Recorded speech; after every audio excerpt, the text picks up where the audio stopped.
Ótimo. Eu vou até aumentar aqui, que aí eu já posso ir lendo pelo celular também. Voltou.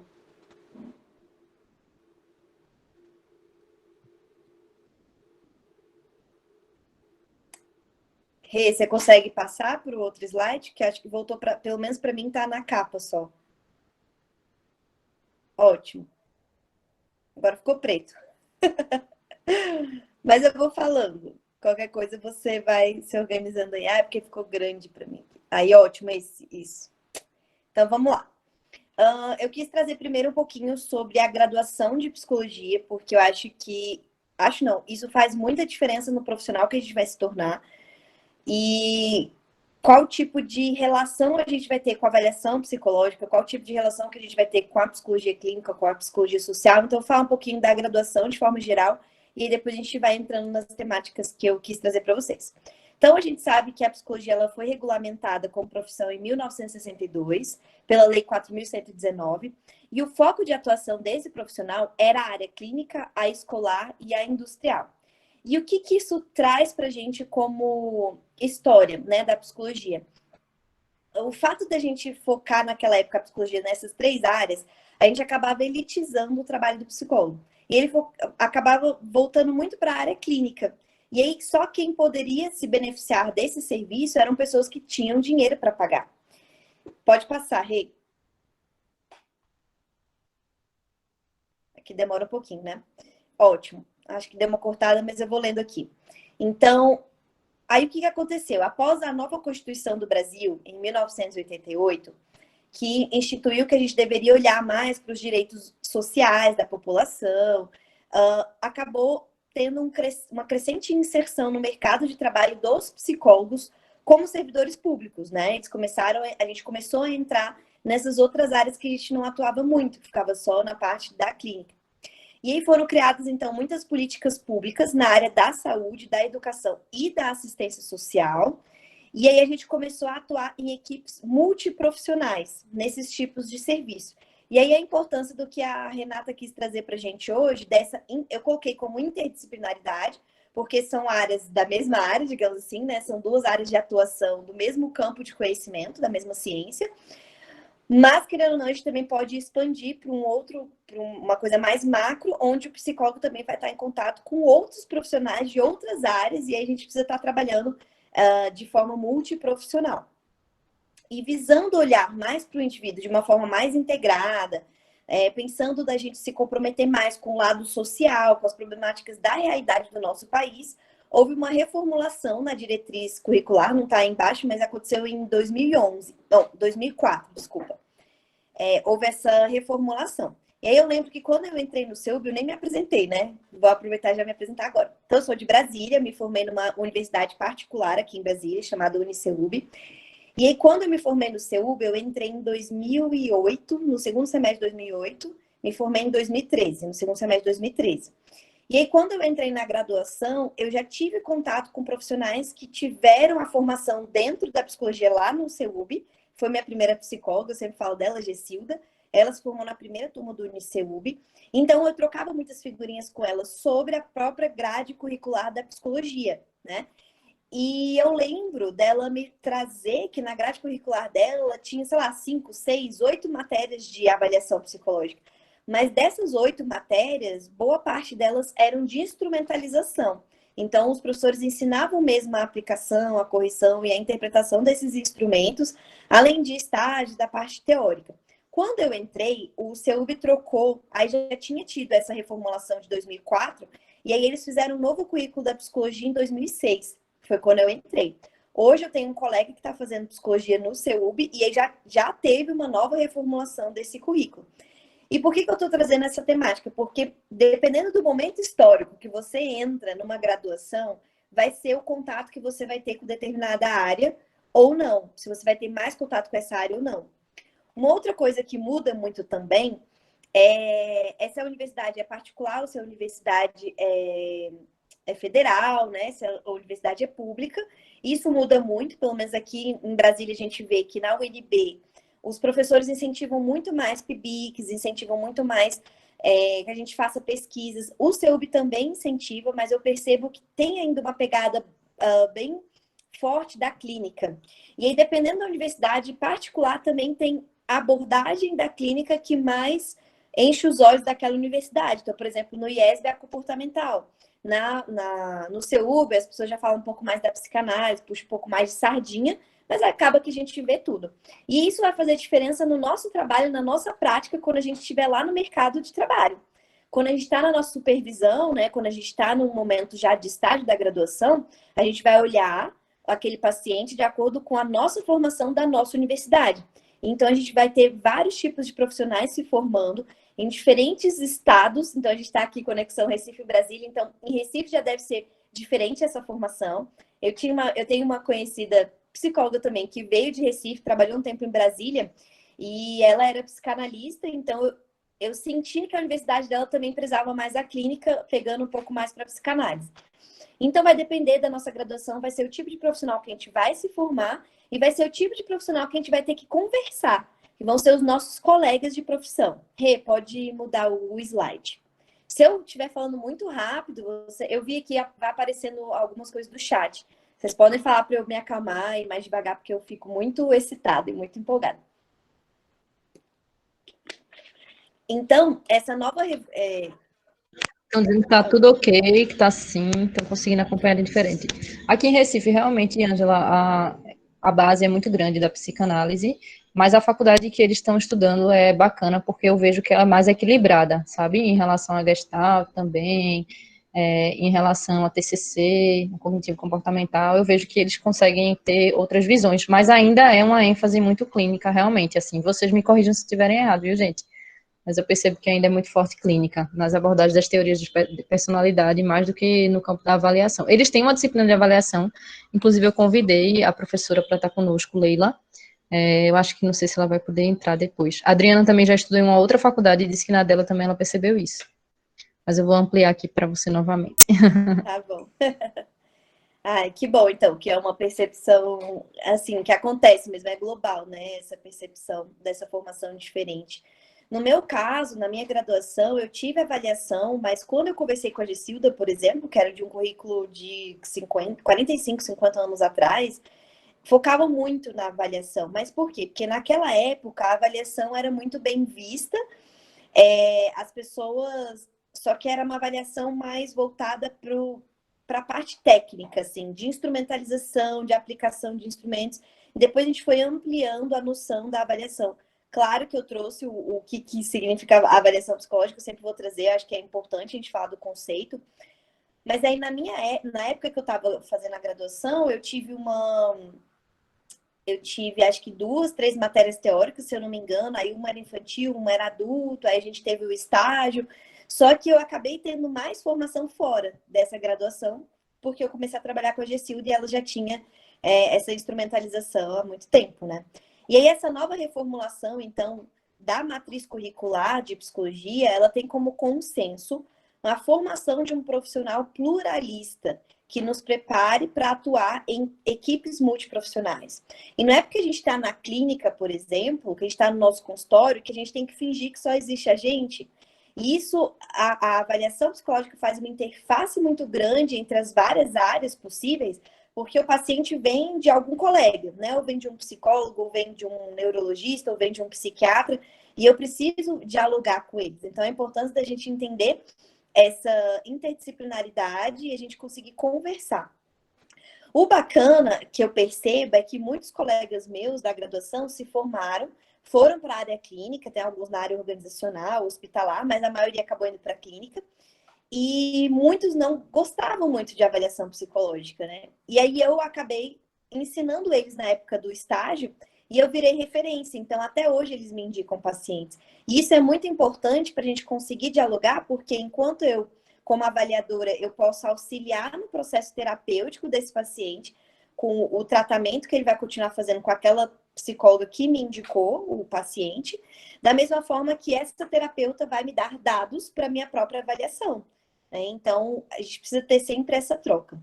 Mas a efetivação, né, então, dessa reformulação dessa matriz curricular, pensando, a gente tem que trabalhar em equipe, a gente tem que trabalhar com outras áreas, a gente tem que trabalhar com outros psicólogos. No dia a dia, ela vai depender de muitos fatores. e muitas vezes ela não acontece. Então, a gente muda lá a grade curricular, coloca mais algumas matérias, mas os alunos muitas vezes saem da graduação com a sensação de que não estão instrumentalizados o suficiente para trabalhar, porque não conheciam realmente a realidade da população, principalmente se for para a área social, né? Aí que a gente vai ver bastante a diferença, né? Então, vai depender do quê? Do sistema educacional brasileiro, então a gente também vai ter uma diferença de uma pessoa que estudou numa escola pública, de uma escola privada, né? Teve oportunidade XYZ para um profissional que vai se formar XYZ na faculdade e assim por diante. Então, o sistema educacional brasileiro já vai fazer diferença na formação desse profissional, a realidade da própria instituição do ensino superior. Então, depois que começaram a vir as políticas públicas para auxiliar as pessoas a terem mais acesso à universidade, o que eu vejo como dificuldade é que deu um boom de instituições de ensino superior para dar a graduação de psicologia, mas muitos não pensam na qualidade do serviço, né? Muitos acabam pensando no lucro, que aí a gente poderia entrar em outras discussões. E aí vem também a realidade dos professores e a realidade dos alunos. E a forma como essas pessoas foram formadas desde a sua infância, que a gente vai poder entrar também depois um pouquinho no desenvolvimento, né? Desde quando você nasceu até quem você é hoje, as oportunidades que você teve hoje, vão influenciar o profissional que você vai ser e a forma como você vai ver esse paciente quando você atendê-lo. Por isso a importância da gente pensar na nossa carreira e como que a gente é como profissional. Pode passar, Rei, o slide. E aí, pensando nisso, eu queria falar um pouquinho da nossa carreira. Quando a gente pensa nela, a gente precisa saber onde a gente está inserido.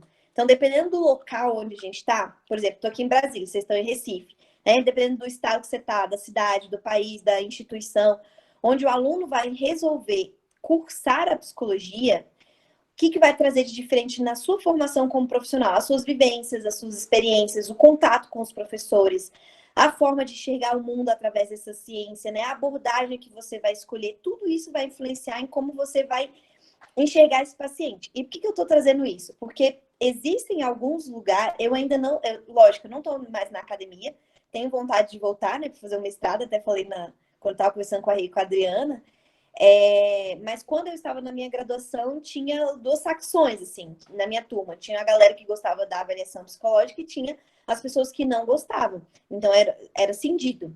E as pessoas que não gostavam defendiam a visão do ser humano como uma pessoa complexa, uma pessoa integrada e tudo mais, e enxergava a avaliação psicológica apenas como uma testagem, como uma forma de rotular esses pacientes.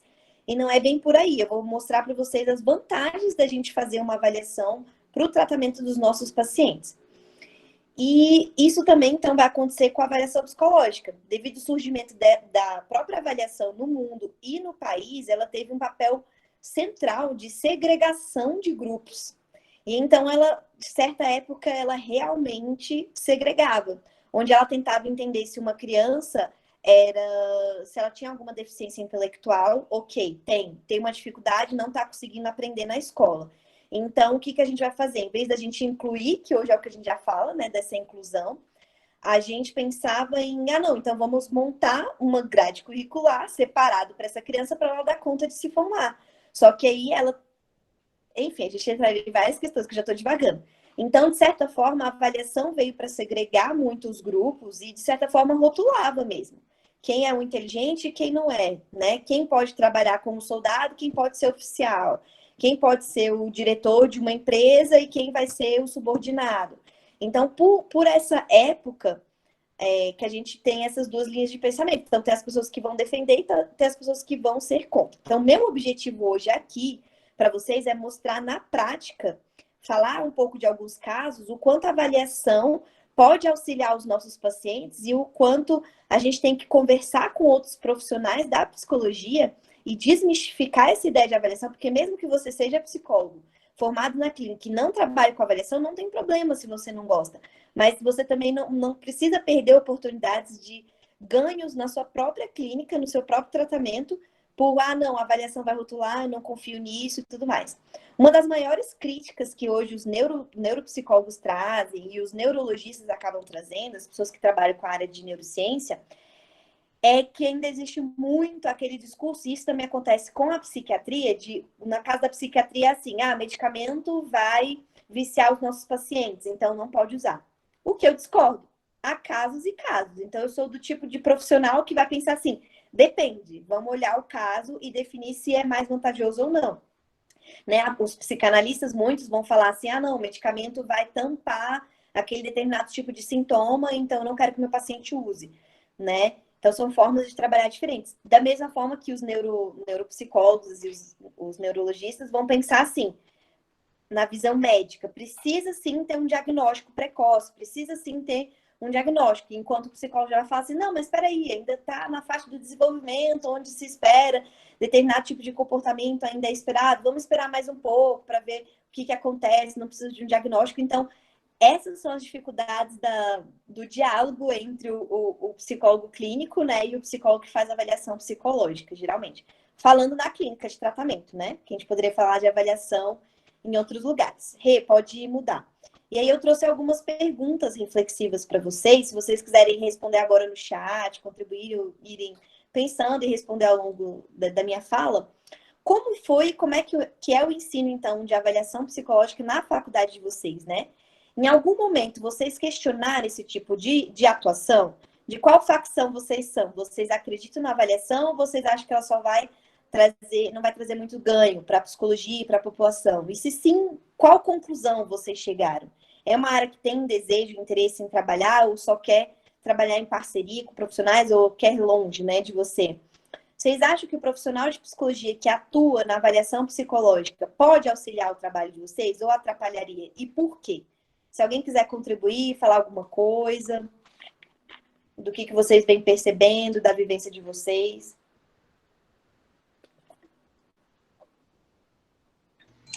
Gente, o chat está aberto, se alguém quiser comentar ou perguntar. Pode falar, Marília. É pelo chat ou pode ser por aqui? Acho que ela abriu para reflexão, né, Angela? Acho que pode dar uma paradinha, pensando no áudio. Pronto, fica à vontade. Eu estudo na UFPB, em João Pessoa, na Paraíba, e a avaliação psicológica é uma das áreas que os alunos não olham. Assim, eu sou apaixonada, eu tô aqui por isso. E eu sou uma das poucas pessoas que gosto da avaliação, pelo menos na minha sala, nas turmas. E o que acontece? A avaliação, ela assusta alguns alunos na nossa universidade, principalmente por causa da primeira disciplina e por causa da professora da primeira disciplina. Ela é uma professora super conhecida e é super carrasca. Então, assim, o pessoal já toma um ranço de cara, porque é a primeira matéria de avaliação, e eles tomam aquilo ali para as outras disciplinas, que eu acho que são 3 disciplinas no total, só. Entendeu? Acho muito, bem pouco. E, assim, mesmo assim, eu consegui me apaixonar e eu acho muito importante a avaliação, eu falo para todo mundo. Sempre que me perguntam qual área eu vou seguir, eu falo da importância. E eu tô adorando ouvir sobre. Eu acho que eu tô num lugar ótimo, assim, eu tô me sentindo muito bem aqui. Ai, que bom, fico feliz. Que bom. É interessante você falar isso, porque é o que eu estava comentando, né? O quanto a vivência do aluno com o professor e com outros alunos vai influenciar o gostar ou não de uma matéria. Isso é em tudo, né? Desde da nossa escola até a graduação. Mas fico feliz que você esteja se sentindo à vontade, que você esteja gostando. A gente pode, depois, se você quiser conversar também, eu vou depois tá colocando aqui os meus contatos para quem quiser entrar em contato, trocar umas ideias. Acaba que eu vejo a avaliação como algo positivo, porque antes de começar a graduação, eu fui paciente, digamos assim, de uma orientação profissional em grupo, que eu achei excelente, eu gostei muito da troca. Até hoje eu tenho esse laudo. A psicóloga, ela era estagiária dessa minha primeira psicóloga, né, da Gisilda, era a Carol. E até hoje eu leio o laudo e falo, gente, é isso, ainda tem coisas que eu me identifico lá. Depois, quando eu fiz a pós-graduação em avaliação, uma das professoras fez com a gente o Human Guide, que é um teste de personalidade muito usado em organizações, mas você pode acabar usando na clínica também. E aí é bacana porque os professores dão o resultado, né? Então, eu brinco assim, eu comecei pela prática primeiro. Então, eu fui paciente primeiro da clínica. Eu fui pessoa submetida a uma avaliação primeiro. E eu acho que isso fez muita diferença na minha visão sobre a problemática do que é a área, né? E sobre o meu encantamento. Vai lá, Adriana, quer falar? Pode falar, te dou a palavra. Oi, então, eu me formei em 2014, né, pela Nassau, aqui de Recife. E o que foi que eu percebi? Eu achei que foi muito vago. Eu percebo que, não sei se hoje em algumas faculdades são assim, mas assim, na minha época, até conversando com outras pessoas de outras universidades, né, que eu tinha amizade também, assim, da psicologia, não se adentrava tanto nessa questão da avaliação psicológica. Se você realmente se interessasse, assim, né, pela temática, tudinho, você tinha que buscar fora. Foi até que eu comentei aqui, né, da questão do teste psicológico. É tão raso que eu me recordo que quando eu fui para um estágio, que era até organizacional, que é onde a gente utiliza muito, né? Pelo menos eu utilizava bastante testes. E o palográfico mesmo não se ensina na faculdade, né? Você não aprende na graduação. Olha, pelo menos na minha, eu não tive contato nenhum com palográfico. E aí, o que foi que aconteceu? Quando eu cheguei nessa instituição, né, no RH, eu não sabia absolutamente de quase nenhum teste assim que era utilizado lá. Aí eu fiquei, meu Deus do céu. Eu me senti lá embaixo, né? Porque eu só sabia o básico. Aí o que foi que eu fiz? Uma das psicólogas, né, que trabalhava lá, ela ofertava cursos de teste. Aí eu conversei com ela e perguntei se ela poderia estar ofertando esses cursos para mim. Aí ela fez, vamos, se você tiver algumas amigas, né, da instituição que queiram estar participando, a gente pode tirar um dia e fazer esse curso. E aí que eu espalhei para todo mundo que tinha arrumado uma psicóloga para estar fazendo, né, esse curso. Tá? Eu sei que um bocado de gente se interessou em fazer. E aí a gente aprendeu, acho que foi uns 5 testes, se eu não me recordo. E aí foi a partir daí que eu comecei a ter, né, mais contato. Mas realmente na minha graduação, assim, hoje em dia a maioria das instituições aqui em Recife, o Michele falou que na Unibra já ensina. Não, hoje em dia ensina. Mas antigamente, na minha época, 2014, foi quando eu me formei, mas as disciplinas são logo no começo, né? Foi o quê? 2011, 2012, a gente não via isso. Então, é bom que a gente a gente está tendo já esse avanço, assim, de estar se adentrando mais. Ainda é pouco, né? Não é tão aprofundado que deveria ser. Principalmente a avaliação psicológica, assim, eu acho que as instituições deveriam realmente adentrar mais. Mas se a gente não for buscar fora, a gente fica para trás, viu? Então, é muito importante a gente ter até essa visão na graduação e buscar fora, né? Tá sempre em busca mesmo de aprender o que a graduação não oferece para a gente. Nossa, excelente. Uma coisa que eu sinto também, Adriana, não sei se vocês sentem na cidade de vocês, mas, por exemplo, Brasília, querendo ou não, teoricamente é uma cidade grande, né? Mas aqui mesmo em Brasília eu sinto falta de cursos de formação para eu avançar no meu conhecimento. Aí eu penso assim, nossa, eu tenho que ir para um congresso em Porto Alegre, né? Que é um polo do país que produz muito pesquisa, que é aquilo que eu estava falando da cultura do lugar, né? Eu tenho que ir para São Paulo para fazer o curso X, eu tenho que ir para BH para fazer. Então, por exemplo, na minha graduação mesmo, eu não tive matéria de neuropsicologia, nem sabia o que era. Eu fui descobrir na prática, quando o paciente chegou até mim e falou: eu quero que você faça uma avaliação de TDAH. E eu fiquei, eu não sei como eu faço isso.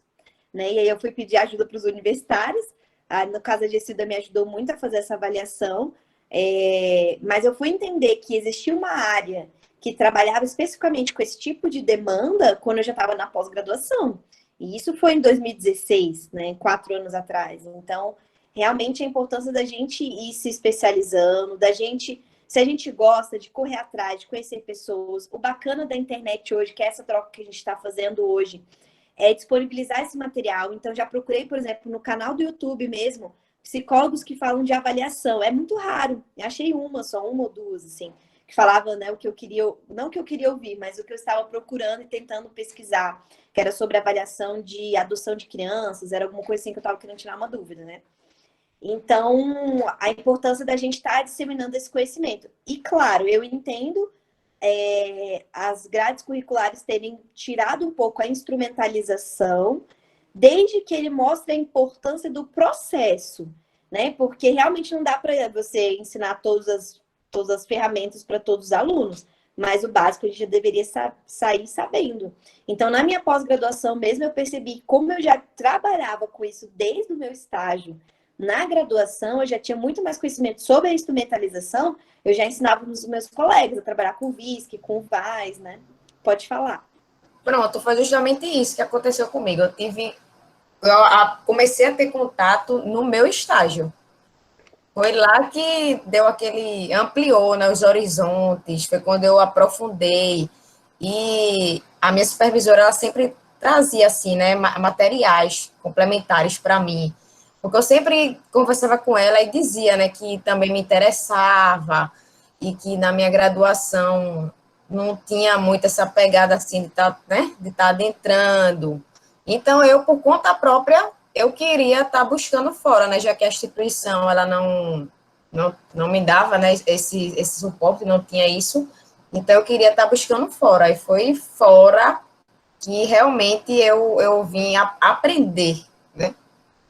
Exatamente. E aí é o que todo mundo fala, né? A importância do aluno se formar o profissional, né? Dele ir atrás realmente do que o interessa. Eu vi que a Renata, pelo jeito, saiu, não sei se ela entrou de novo, saiu o slide. Eu posso dar continuidade? Alguém quer falar mais alguma coisa? Oi, Ângela, estou ouvindo. Eu fechei aqui um pouquinho só para poder adicionar as pessoas. Às vezes eu vou ter que minimizar o PowerPoint para você, para poder. Porque tem esse probleminha no Meeting, a gente acaba minimizando. Eu ia falar também um comentário, só que, assim, o que eu percebo que alguns profissionais trazem, né, a questão também de ser um material mais caro, né, pelo menos os colegas que trabalham na área dizem que os testes, o instrumental é mais caro, né, que tem toda essa problemática que, às vezes, existe uma questão ética de que alguns profissionais na área de RH, gestão de pessoas, acabam utilizando sem nem ter aptidão para isso, nem também conseguir pelo meio legal, né? Que a gente tem os locais certos de fazer a compra dos testes vinculados, né, aos conselhos que estão acompanhando e tudo mais. E aí outra questão também, que você falou das faculdades, eu percebi que somos faculdades bem diferentes, né? E assim, eu estudei na Federal daqui de Pernambuco, e assim, lá foi muito voltado para a questão da personalidade, mas não tanto testes voltados para competências e habilidades, né? E também como testes de inteligência, de aptidões. Então, eu acho que é algo que poderia ser mais investigado. E que eu acho que a própria psicologia, por ser uma ciência mais recente também, a gente está tendo mais popularização agora, né? Para mim, a referência de teste no cinema é o Rorschach, lá no Batman, né? Que a gente vê a referência. Mas, assim, hoje em dia, se você for ver nas séries mais atuais, elas têm um impacto até de um olhar social um pouco, e elas falam um pouco sobre algumas técnicas, sobre alguns testes, isso acaba ajudando a gente a se popularizar também, eu acho bacana nesse sentido. Né? Coisa que antigamente não era algo muito, assim, distante, muito associado à questão da loucura, né? Hoje em dia, qualquer um de nós pode passar por uma avaliação, e isso é super importante, né? No momento da vida a gente precisar passar por isso. E quantas vezes passamos, né, em seleções e outros espaços, né? E aí é isso. Mas eu vou retornar aqui tua apresentação. Não, mas excelente, você trouxe coisas bem legais. Só quando eu vejo um seriado e um filme que já mostra uma terapia, eu já fico muito feliz. Em avaliação, depois se você até quiser sugerir filmes que você tenha visto passagens, assim, acho interessante trazer. E isso que você falou é muito real. O quanto a gente também passa por processos. Porque eu falei assim, passei por uma orientação profissional, né, em grupo e tudo mais. Mas, pô, quando você vai fazer um concurso público, você tem que fazer um psicotécnico. Quando você vai tirar a carteira de motorista, é uma avaliação psicológica, mesmo que o formato a gente pode trazer né, o que não é muito legal nesse formato. Mas a gente tá o tempo todo passando. Aí eu fico brincando, pensando assim, ai, gente, eu acho que eu vou ter certa demência quando eu for mais velha. Deve ser por isso que eu tenho esse interesse em neuropsicologia com idosos, gosto muito. Gosto de criança também, mas atendo de tudo, né? mas me fascina muito a questão da demência. Aí eu fico pensando, imagina como que deve ser para um outro profissional avaliar um profissional que já trabalha com isso. Então, eu lembro que um dos primeiros casos que eu peguei no meu consultório particular era um psicólogo, e ele era doutor, né? Ele já tinha escrito livros, então era uma pessoa muito estudada, e ele conhecia alguns instrumentos, e eu queria impressionar o médico que tinha me passado esse caso. E aí eu resolvi aplicar o Rorschach, né? E aí eu aplicando o Rorschach, e aí o paciente, que é psicólogo, olhou para mim e falou assim: você realmente vai aplicar o Rorschach e vai cobrar só isso? Porque eu tinha feito um preço bem barato, assim, porque eu queria impressionar o médico primeiro, para ele voltar a me mandar pacientes, né? E aí aquilo me deu um baque, que eu falei assim, nossa, realmente, né? Então, a pessoa que já tem um conhecimento, que já sabe, também é um outro tipo de realidade, outro tipo de paciente que você vai atender. Então, a gente também atende os nossos próprios colegas em algum momento da vida, né? Pode passar esse slide. Vou aumentar aqui, que fica pequeno para mim no celular. Então, na prática clínica, os sintomas e os sinais, né, desses pacientes não vão ocorrer de forma isolada e aleatória. Muitas das vezes vão acontecer o que a gente chama de clusters, né, que são os agrupamentos mais ou menos frequentes de sintomas.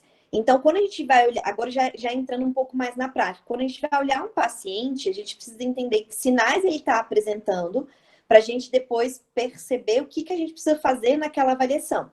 Então, agora, antes mesmo da palestra, uma colega minha me ligou, falando que está com uma paciente de 12 anos de idade, que o pai tem Alzheimer, e aí ela começou a apresentar dificuldades escolares, não está conseguindo se adaptar a esse método remoto, por conta, né, da pandemia e tudo mais. E aí ela falou, Ângela, o que a gente pode fazer por essa pessoa?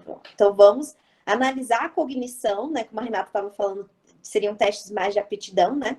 Vamos analisar essa cognição para ver como essa paciente está, para ver o que realmente está pegando. Mas sem também esquecer a personalidade, então eu também gosto de avaliar a parte emocional e de personalidade também. Gosto de avaliar tudo, né? Tudo que der tempo, eu estou avaliando.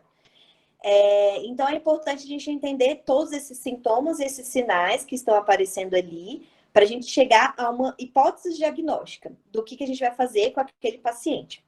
Os agrupamentos relativamente são constantes, né, e estáveis, e eles vão auxiliar a gente a descrever um conjunto momentâneo e recorrente de sintomas, que a gente vai classificar como os transtornos específicos. Então, quando as pessoas reclamam, né, trazem a avaliação psicológica como uma área não muito legal, porque vai diagnosticar alguém, por exemplo, vai estereotipar aquela criança, ou então, ela vai carregar aquele estigma do autismo dentro da escola e vai sofrer bullying e tudo mais, eu entendo essa problemática, a gente tem que falar sobre isso também. Mas, por outro lado, entender o que está acontecendo com esse paciente para poder ajudá-lo na melhor forma de tratamento possível é um ganho muito grande, né? Principalmente quando a Renata traz a questão do desenvolvimento, né? A gente falou um pouco sobre isso. Então, a importância da gente ter um diagnóstico pensando no tratamento e não pensando num diagnóstico para taxar aquela pessoa e falar assim, ele tem autismo, pronto, acabou, a vida dele acabou, né? Não tem mais jeito. Não, pelo contrário, a gente tem que entender quais são esses sintomas, esses agrupamentos de sintomas, para a gente chegar a alguma hipótese diagnóstica, para a gente pensar no melhor tipo de tratamento.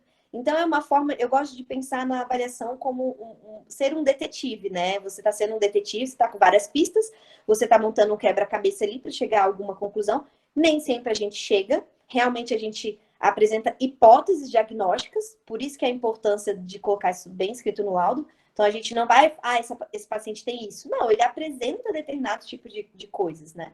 Determinados tipos de sintomas que são preocupantes e que a gente precisa dar uma olhada melhor. Você pode passar também, de novo, para o próximo slide?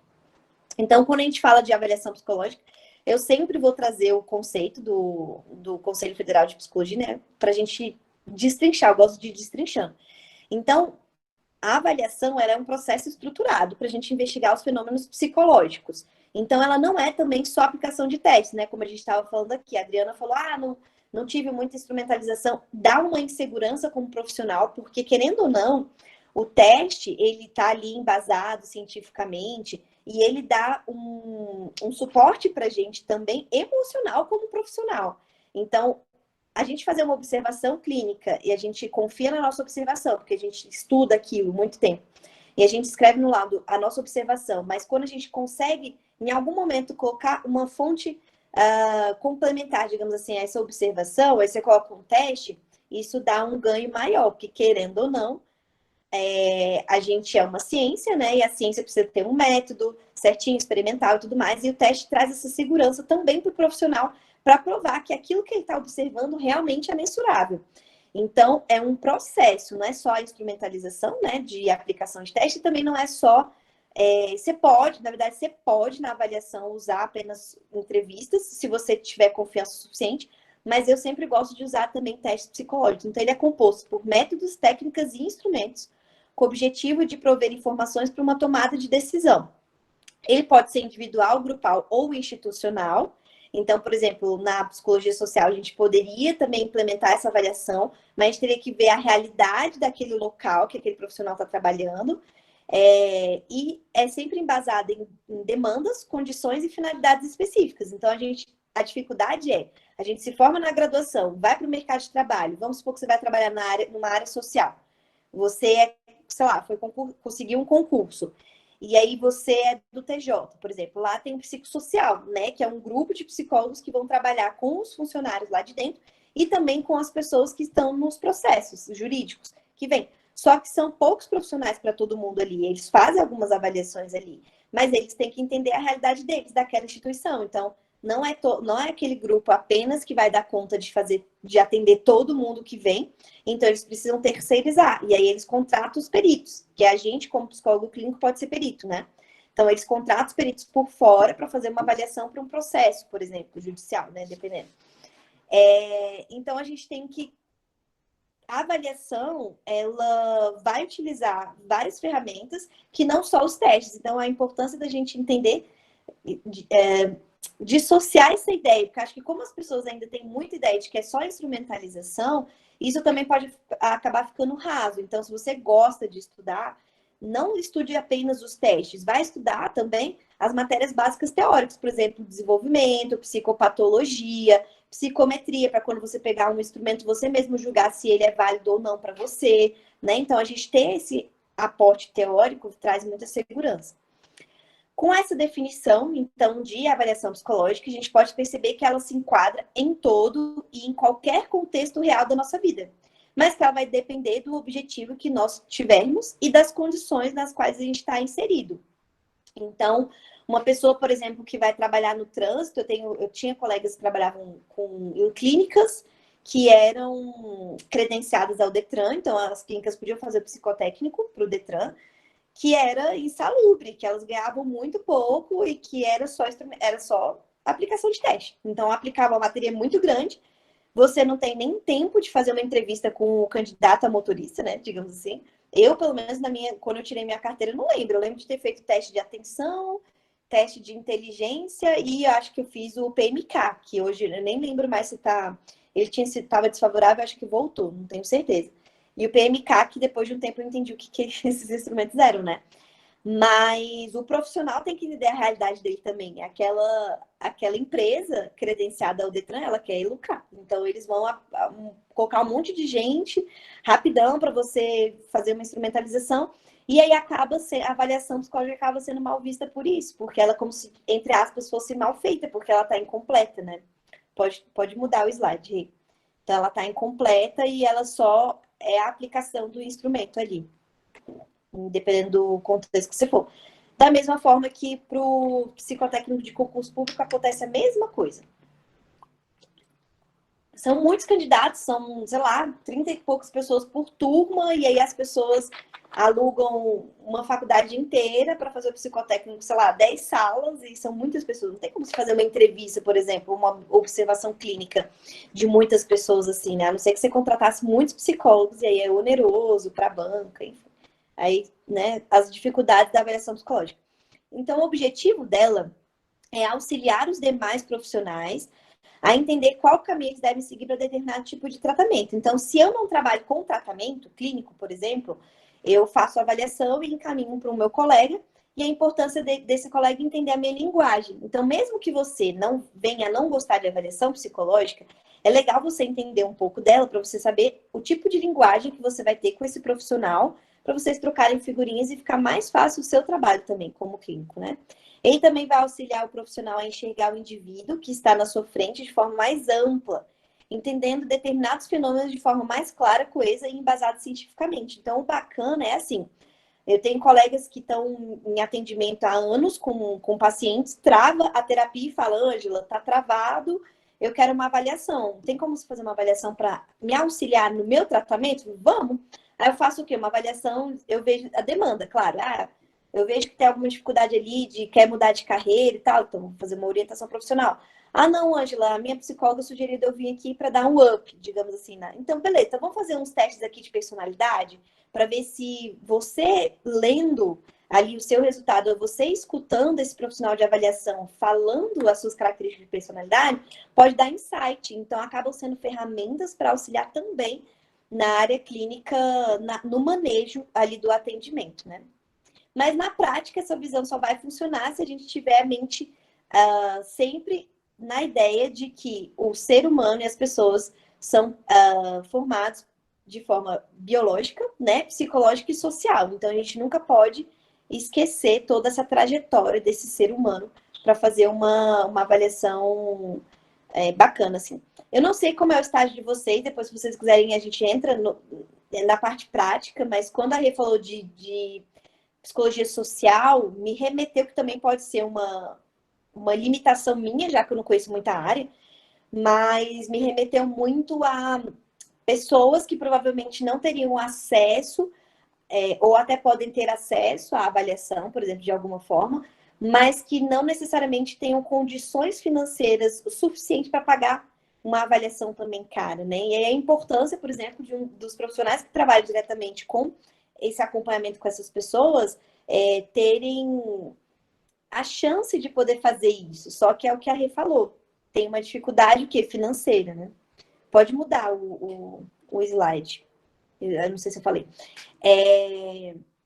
Então, esse indivíduo, quando a gente for pensar no tratamento nessa pessoa que a gente está atendendo, ele deve ser visto como fruto do meio, da sua história de vida, das suas características pessoais, da sua cultura, de fatores biológicos, ou seja, né, se o objetivo da avaliação é descrever os comportamentos de uma pessoa, ou se é chegar a um determinado tipo de diagnóstico, tem um transtorno X, Y ou Z, não deve ser feito de forma isolada. E aí a importância da gente ter os outros profissionais que estão atendendo essa criança, ou esse adulto, ou esse idoso, conversando conosco, né?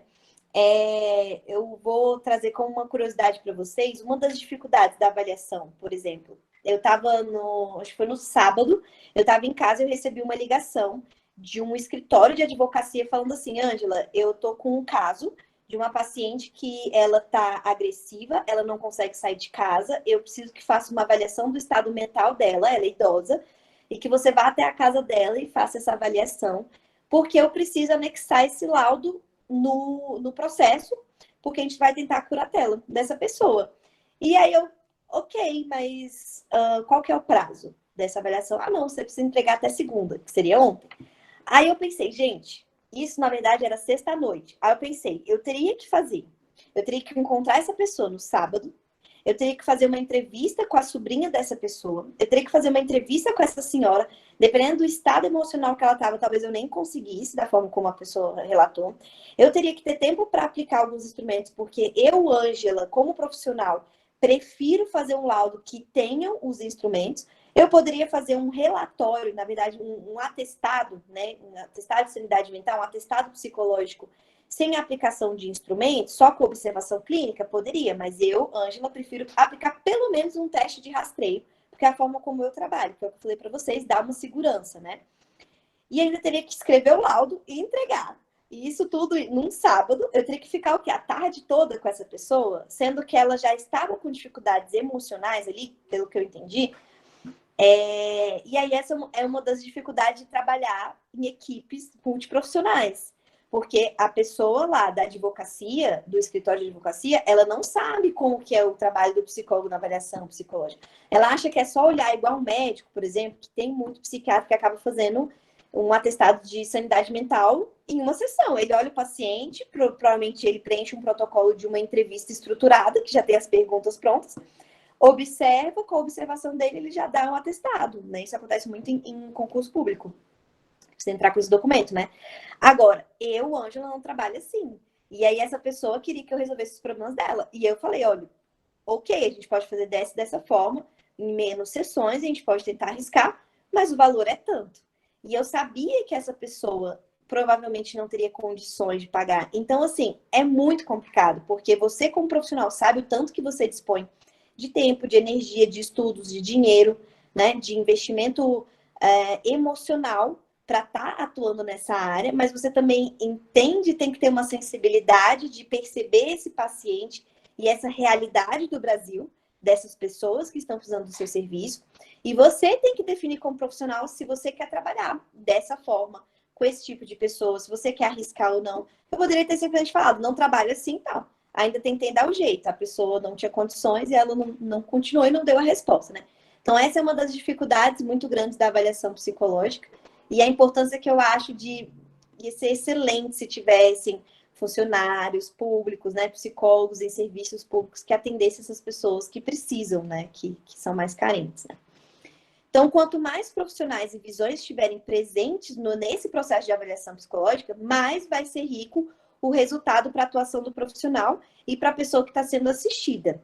Então, essa senhorinha, por exemplo, eu ir lá e observá-la é uma coisa. Agora, eu lá, observá-la, pedir a opinião de quem mora com ela há muito tempo, que seria essa sobrinha, pedir a opinião até do advogado, se achasse interessante, que tá participando desse processo, que já tem acesso a outros laudos e outros relatórios médicos, é uma outra coisa. Quando você vai atender uma criança, está no tratamento com uma criança, falar com a mãe, com o pai, com a escola, né, com pessoas, com a vizinhança.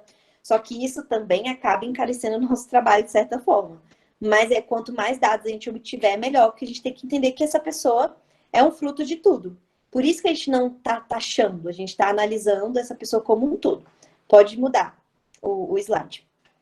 Então, o profissional deve entender também quais são as particularidades e as especificidades de um determinado tipo de público. Então, por exemplo, ter o conhecimento sobre a área do desenvolvimento, se você vai trabalhar, na verdade, não só com crianças, se você vai trabalhar com idosos, você também tem que ter conhecimento nessa área.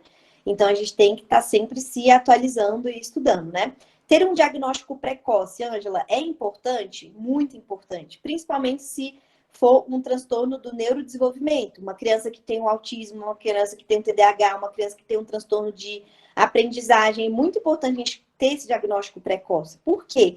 Porque a gente vai conseguir acelerar o trabalho com ela em termos de ver a parte cognitiva, claro que o emocional também está incluso, sempre vai estar incluso, mas a gente poder observar ela com mais afinco, por exemplo, no ambiente escolar, né? Na parte do desenvolvimento dela ali.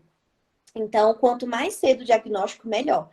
Eu, vou ser bem sincera, quando eu estava trabalhando lá no início, eu pensava assim, eu tinha essa ideia. Não, uma criança de 8 anos ainda não dá para a gente diagnosticar porque ainda está muito cedo. Mas hoje já tem profissionais que conseguem diagnosticar crianças que têm autismo, na interação dela, só observação clínica, na interação dela, do bebê com a mãe, no olhar. E a psicanálise também eu tenho colegas que trabalham com isso, né?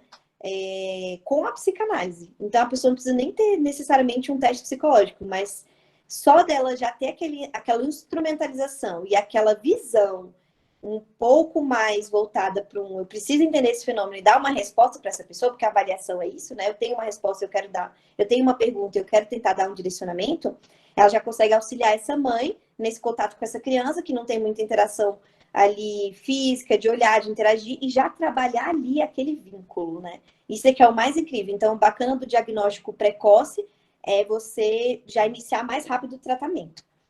O diagnóstico diferencial, ele é feito por eliminação.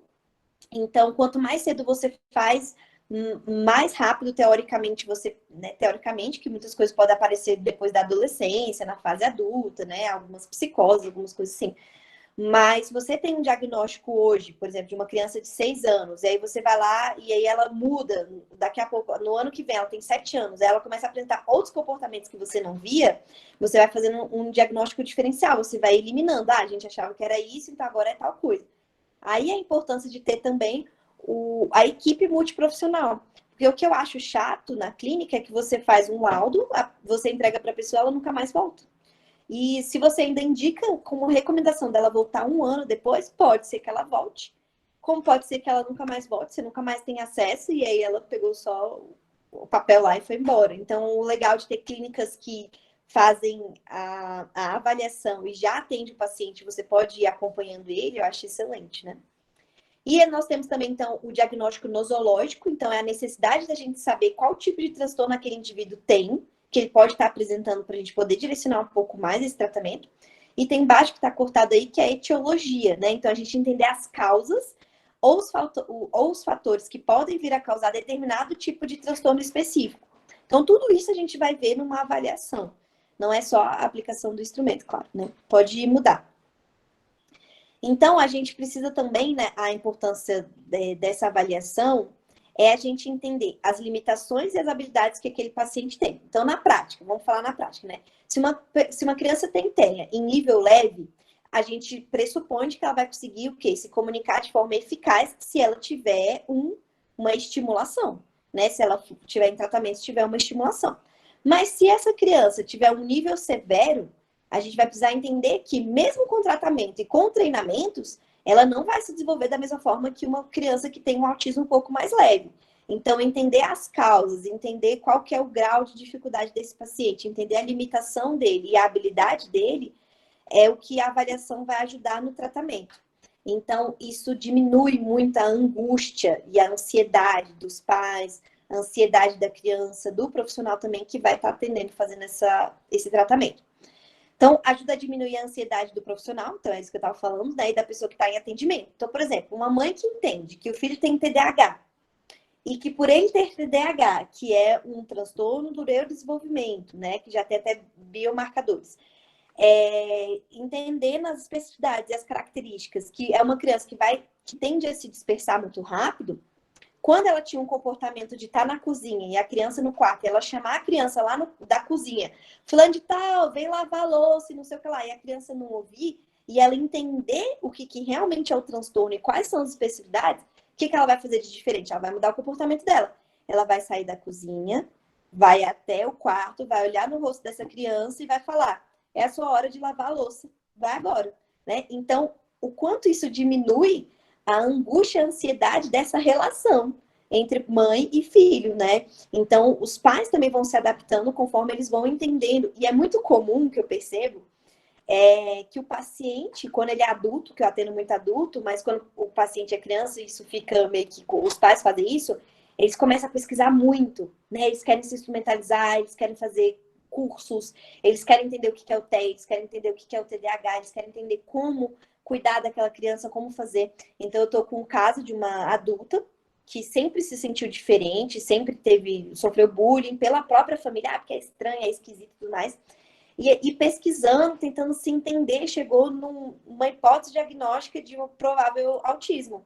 E aí agora ela veio para fazer a avaliação comigo, que o médico pediu, e aí ela já, não, realmente, agora eu consigo me identificar, agora eu consigo me encaixar.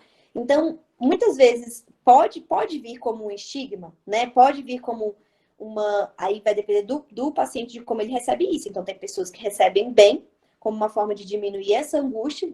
Agora eu me entendo. Agora me dá um alívio. Como tem outras pessoas que vão olhar e falar assim, me revoltei, não gosto disso, não queria ser assim, né? E aí é o processo dela também de ressignificar as peculiaridades dela, digamos assim. Pode mudar o slide. Então, a importância da avaliação também está em avançar o caso, determinado caso, de forma mais palpável e quantificável. Então, uma criança que chegou até você com dificuldade escolar, aí ela fez uma avaliação e a gente criou, assim, a gente está com uma hipótese diagnóstica que é dislexia, porque ela está com dificuldade de leitura, de escrita. Então, o que a gente vai fazer? Então, a gente vai, chegamos a essa hipótese diagnóstica, então a gente vai fazer um tratamento neuropsicológico voltado para uma reabilitação focado na escrita e na leitura. Claro que a gente vai também ver as outras coisas, porque o C é global, então a gente também vai estar estimulando as outras habilidades dele, não só a escrita e a leitura, atenção, memória, raciocínio, tudo, mas a gente vai focar bastante nessa reabilitação. E aí, quando ele retorna para o profissional, aí vamos supor que eu, Ângela, eu gosto de fazer só avaliação, né? Aí eu encaminho para uma colega que faz a reabilitação. Quando ele volta até mim, a gente vai fazer uma nova avaliação, depois de um ano e meio, dependendo do caso. E aí a gente vai poder quantificar se teve melhora, piora e onde teve essa melhora e onde teve essa piora. Então, a importância da avaliação é também auxiliar de forma mais quantificável. E também a intersecção com outras áreas. A avaliação acaba sendo uma linguagem comum, né? Eu falei, contei do caso aqui jurídico para vocês, então é uma linguagem comum científica que a gente tem com outros profissionais, com professores, com coordenadores, com próprios familiares, né? No trânsito, no esporte, com saúde mental, etc. E aí, por exemplo, né? Uma criança que apresenta alterações de comportamento devido a uma alienação parental, por exemplo. Eu tô com um caso assim, bem difícil. E aí a criança, sempre que volta da casa do pai, ela se sente mal, ela fica triste, ela regride, né? Uma criança de 5 anos e ela fica com o comportamento de uma criança de 2, de 3 anos, dá uma regredida. Vai ser papel do profissional identificar isso e com a avaliação a gente auxiliar diretamente essa mãe o quê? Na disputa da guarda, por exemplo, né, de um processo judicial. Então, a avaliação, ela é palpável e ela é da vida concreta. Não é só um papel que você vai entregar, né? Ela realmente mobiliza e mexe com as pessoas. É muito importante a gente ter consciência disso, do nosso papel como avaliadores. Pode mudar agora o slide. Que agora eu vou falar quais são as dificuldades da avaliação. Então, primeiro, a formação defasada, que é o que a gente estava conversando, desde a graduação até os cursos de pós-graduação, dependendo de onde você faz e tudo mais, né? O custo e investimento que a gente tem para manter o material, para manter a nossa qualificação, que é o que eu falei para vocês. Chegou no ponto que, assim, em Brasília, eu já esgotei os lugares que eu poderia me formar. Já estou dando aula, então eu preciso ir para outros lugares do Brasil para poder me formar, para aprender coisas diferentes, para poder trazer para minha cidade também, né? Então, o investimento que eu tenho que ter em pagar um congresso para Porto Alegre, para conhecer pessoas lá, instrumentalizações lá, não é brincadeira, né? E além do material, que a Renata até estava comentando o quanto os profissionais, por terem uma realidade difícil, eu entendo, mas ao mesmo tempo é complicado também, acho, de pegar um instrumento, uma folha de resposta que você compra, que é caríssima, e aí você vai lá e xeroca. Ah, não, vou xerocar porque é mais fácil, né? Eu entendo a realidade do profissional que passa por isso, mas também já é antiético, entre outras coisas. Então, a dificuldade da gente ter acesso a cursos de formação continuada e a profissionais qualificados para dar supervisão, por exemplo. O preconceito dos próprios psicólogos a respeito da avaliação psicológica, que eu falei bastante. O custo e o investimento para o paciente, né? Para o paciente que é beneficiado. Eita, acho que cortou aqui. Cortou aqui. E também, isso, que é a última coisa que eu falo da dificuldade da avaliação, que é o desconhecimento da população, que é o que a Renata estava falando, né? Começar a aparecer a avaliação em seriados, em filmes, em lugares assim, começa a popularizar um pouco mais. Então, quantas pessoas se beneficiariam dessas avaliações e elas nem sabem o que é, nunca nem passou pela cabeça delas, e a importância de outros profissionais que não são da área entenderem a importância e instrumentalizar essas pessoas que chegam até nós. Então, eu tenho uma colega, por exemplo, que trabalha em hospital, e ela fala, Ângela, a maior dificuldade, tipo assim, muitos dos casos que vêm são psicológicos. E a importância da instrumentalização daquela pessoa, enfermeira, que faz a triagem ali, para identificar para onde indicar essa pessoa, né? Então, se a gente tiver profissionais, psicólogos formados nessa área, em hospitais fazendo esse acolhimento, eu vejo que a gente teria muito mais vantagens. Porque o profissional da psicologia já, peraí, isso aqui é orgânico, mas também tem um pezinho ali em alguma coisa psicológica. Eu vou encaminhar para uma pessoa que possa atender, porque o hospital, né, não vai ter esses profissionais para atender todo mundo. Pode passar. Eu acho que agora já são as referências. Então, essas são algumas referências. Eu coloquei livro, coloquei artigo, se tiver interesse. Aí pode passar, eu vou falar dos meus contatos. E vou aproveitar também já falar do meu curso, né? Adoro falar, vai fazer propaganda, né? Então, esses são os meus contatos. Quem quiser me seguir no Instagram é a rede que eu acabo usando mais, que é psi.angela Guimarães. Tem o YouTube, tem o Spotify, também tem o meu e-mail, quem quiser entrar em contato. E eu estou montando uma turma que vai começar agora, dia 24 de outubro, de avaliação psicológica. Tem estudante de psicologia, tem psicólogos, tá uma turminha pequena, mas quem tiver interesse em saber um pouco mais e quiser trocar umas ideias também, já tem muito conteúdo lá no canal. E eu acho que era isso que eu queria dizer para vocês. Se vocês quiserem abrir para perguntas, falei demais. Eu quero perguntar. Pergunte. Eu botei até aqui no chat, mas acho que tu não visse, não. No caso de idosos, tem, assim, alguma idade para estar realizando, assim, um exemplo, até 95 anos, até 96? Ou isso vai depender realmente até da capacidade cognitiva desse idoso, né, de estar realizando esses instrumentos, né, estar participando realmente desse processo de avaliação psicológica? Tá. A gente fala de idosos, como é que o professor meu chamou? Idosos jovens e idosos velhos, digamos assim, né? Que seriam já exatamente essa faixa etária dos 93 para cima, né? Não tem problema, dá para fazer avaliação. A questão é você ter cuidado com a instrumentalização mesmo que você vai usar. Se esse paciente estiver em condições, você faz essa avaliação. Só que o que acontece? Quanto mais debilitado o paciente está, acaba que a gente usa mais testes de rastreio, que são testes que qualquer profissional pode usar, por exemplo, o Minimental, não sei se vocês já ouviram falar, muitos professores falam dele, né? Você pode pegar na internet mesmo, qualquer profissional da área da saúde no hospital aplica, né? O Minimental, por exemplo. Para você saber como é que está a atenção, como é que está a memória recente e tudo mais. Então, quanto mais avançado está o quadro desse paciente, menos instrumentos padronizados, pelo menos na minha prática, eu percebo que a gente usa. Porque não tem instrumentos padronizados, muitos instrumentos padronizados, ou para aquela população mais idosa, por exemplo, de 95 anos, né? Como também a pessoa não tem, às vezes não tem formação suficiente para fazer escolarização, para fazer para participar daquele instrumento, né? Então, mas depende do caso, eu diria que depende do caso, mas tem pessoas que fazem, de idosos bem idosos. Perfeito. Você gosta da área de idosos?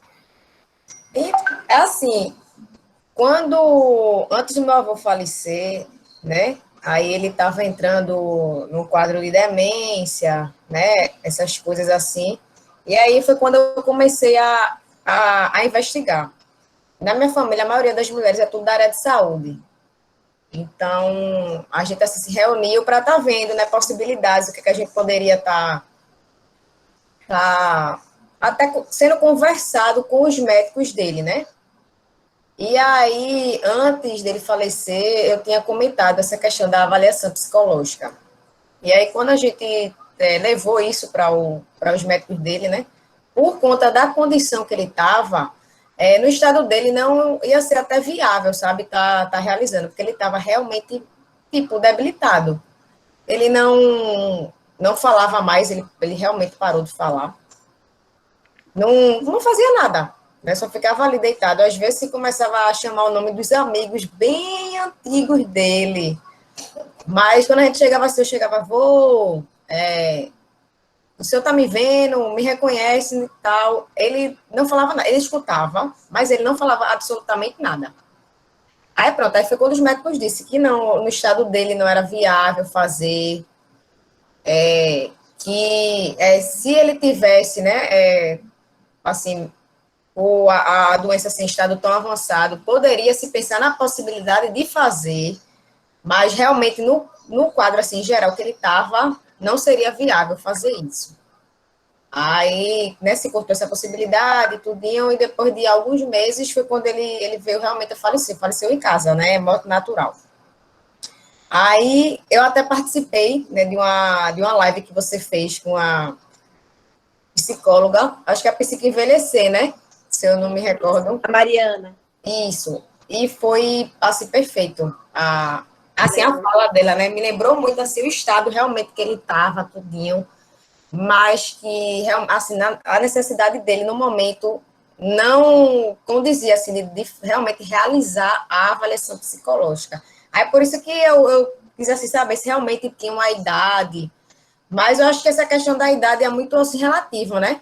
Mas se ele consegue, né, tá realizando essa avaliação, assim, alguns testes, isso vai muito realmente do profissional, por isso que o profissional, ele realmente tem que estar capacitado, ele tem que realmente saber o que é a avaliação psicológica, para ele estar... Porque, imagine, se fosse uma pessoa assim, desqualificada, né, vamos dizer assim, não sabe o que é a avaliação psicológica. Aí aproveita uma oportunidade dessa. A gente sabe que isso é tudo caro. Aí ia fazer o quê? Vamos aplicar o teste tal, vamos fazer tal, para ver, não sei o quê. E tem família que não tem esse conhecimento, né? Aí a gente sabe que existe, né? Tem. Aí o profissional acaba até se beneficiando em cima disso. Mas, no caso do meu avô, realmente não viu a necessidade. E eu também tinha conversado com outros profissionais, assim, né, da área também de psicologia. Algumas, conhecidas minhas, né, que conhecia, assim, meu avô também, e eles já tinham me falado que, não, no caso dele, não tinha necessidade de fazer. Então, quando a gente levou para os médicos dele, aí a gente realmente confirmou que não tinha essa possibilidade de fazer. Até porque eu penso muito assim também, né? O quanto seria desgastante para ele e não traria benefício nenhum, né? Então, a avaliação seria incômoda. Isso me lembrou um caso que eu atendi, que veio uma idosa e a família dela estava querendo interditar ela. Só que tinha muita questão voltada para o financeiro, né? Então, quando você atende idoso, você tem que tentar entender por que daquela avaliação, porque muitas vezes é a família querendo interditar ou por relações, dificuldade de relacionamento, ou então pelo dinheiro. E aí, só que essa idosa, ela era analfabeta. E eu, Ângela, não teria instrumentalização que beneficiaria ela, porque na verdade eu poderia fazer uma avaliação, eu poderia mostrar que o resultado não foi bom, e eu ainda poderia embasar falando, olha, não foi bom porque ela tem uma dificuldade, né? Ela não é escolarizada, esse instrumento. Eu poderia justificar, mas seria uma perda de tempo. Eu falei para ela, olha, não vale a pena você fazer uma avaliação. Eu sugiro que você, que ela já tinha o relatório do médico e para o processo. Eu falei, usa só o relatório do médico. Se não for o suficiente, aí depois você volta. Mas eu acho que foi suficiente, ela nunca mais voltou. Mas assim, é do profissional ter essa consciência, porque eu poderia ter falado, pegar esse dinheiro aqui, né? Isso. Vou fazer. Justamente que a gente sabe que tem profissional que acaba se beneficiando em cima disso, né? Até pela outra pessoa que está vindo procurá-lo não ter conhecimento sobre, e aí ele se beneficia em cima disso, né? Que vai muito contra a ética, né? Mas a gente sabe que tem, né? Sim. Mais alguém quer falar mais alguma coisa? Ô, Ângela. Eu queria agradecer. Falar para o pessoal que temos meia horinha, né? Depois eu vou fazer um comentário também, mas Marília, fica à vontade, já eu falo um pouquinho também, umas coisas que eu queria te perguntar. Eu ia perguntar assim, por que os instrumentos são tão caros? Sim, ótima pergunta. Bom, primeiro porque eu vou estar aqui chutando, né? Mas a minha percepção. Primeiro porque construir um instrumento não é nada fácil. Então a gente teria que entender o processo de uma pesquisa de um profissional que está lá numa faculdade, né? Pesquisando o construto teoricamente, pegando as teorias, fazendo a pesquisa, precisa de um estatístico para fazer a parte de psicometria, então provavelmente eles devem usar softwares muito caros. Então, a construção de um instrumento não é barata. Na verdade, é a área que eu tenho vontade de participar de um mestrado, né? De ver essa construção, porque eu acho que não é algo. Acho não, tenho certeza que não é algo barato. Então, a construção já é difícil. Muitas das instrumentalizações que já são criadas, já estão ali, a gente pega do exterior, a gente traz, então precisa de uma tradução. Então, traduzir para cá, fazer a pesquisa, aplicar em várias amostras, vários lugares do Brasil. Então, isso encarece muito. Realmente, a construção do instrumento é muito cara. Eu não sei se o preço acaba sendo justo após, né? Aí eu não estou dentro da área, não saberia dizer o que um pesquisador que participa de uma instrumentalização assim falaria. Mas eu acho que é mais pela construção mesmo do instrumento. E provavelmente deve ter imposto em cima, porque aí tem o lucro mercadológico das editoras, né? As editoras vão colocar ali. E também o que encarece é a forma da diagramação daquela instrumentalização. Então, por exemplo, o IFP, que é um inventário fatorial de personalidade, a folha dele é colorida. Então, em termos de gasto, você sabe que uma impressora com toner colorido vai ser muito mais caro do que uma impressora com toner preto. Só que é colorido porque facilita na correção do profissional. Então, tudo isso é pensado. Então, a quantidade de material que você vai usar, que você vai imprimir, o quanto que a editora vai gastar. E eu até tenho curiosidade de saber o quanto essa editora dá para o autor, né? Aí eu não sei. Mas acho que é pela construção e pelo gasto do material mesmo. Eu diria que seria isso.